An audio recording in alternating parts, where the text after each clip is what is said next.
Hey everybody, Shane here from VidGamiac.com. Here we are today back in She Wants Me Dead, going for the You Had One Life achievement.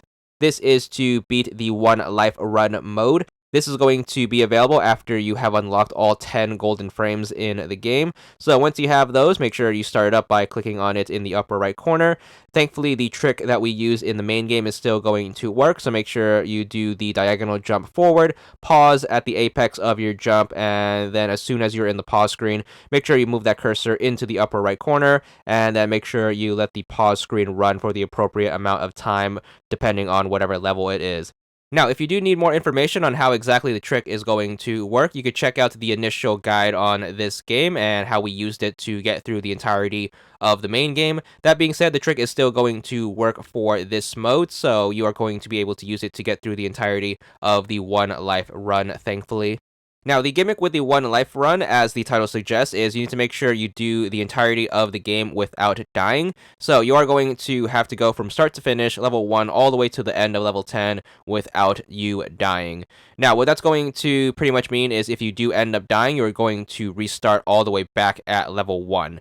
So the obvious warning here is if you do plan on going about this using the trick, you are going to have to pull the trick off perfectly a total of 10 times in a row consistently.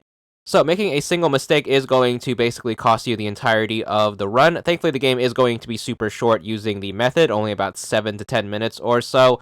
So not too big of a setback if you do end up making a mistake, but do keep in mind this does get very frustrating if you haven't mastered the trick quite just yet. So again, make sure you watch that original video if you do need more advice on how to pull the trick off more consistently.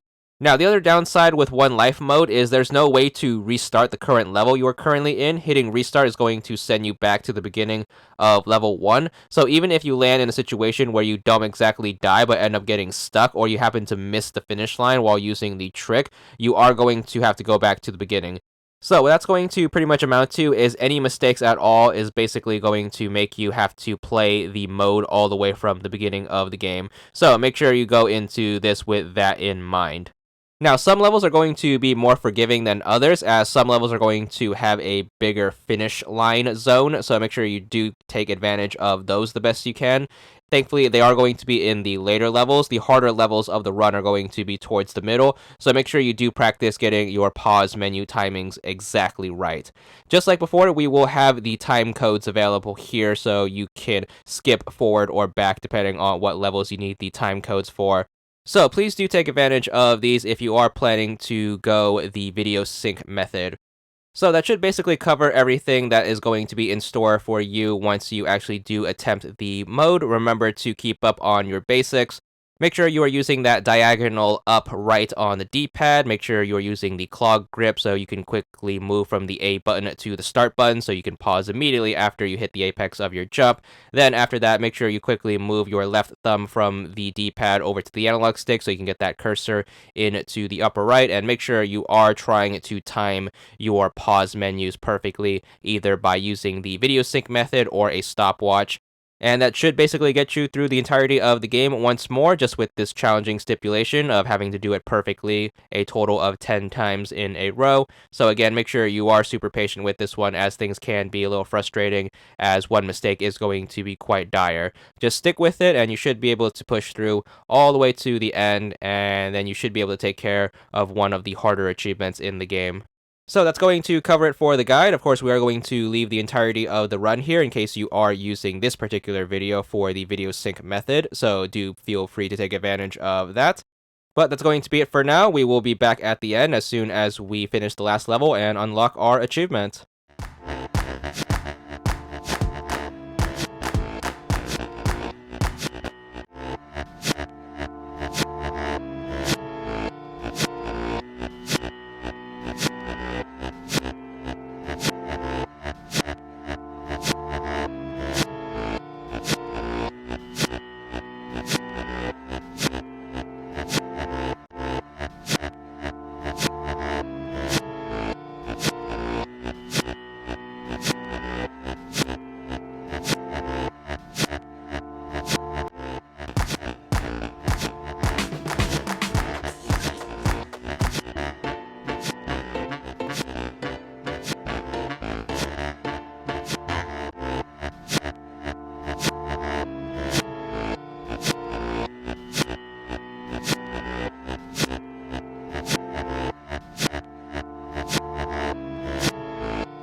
So with a pinch of luck and a ton of perseverance, hopefully you should be able to knock off all 10 levels perfectly using the trick and then get to the end. Once you do manage to pull it off, you should be good for the achievement, 150 gamer score, and that's all there is to it.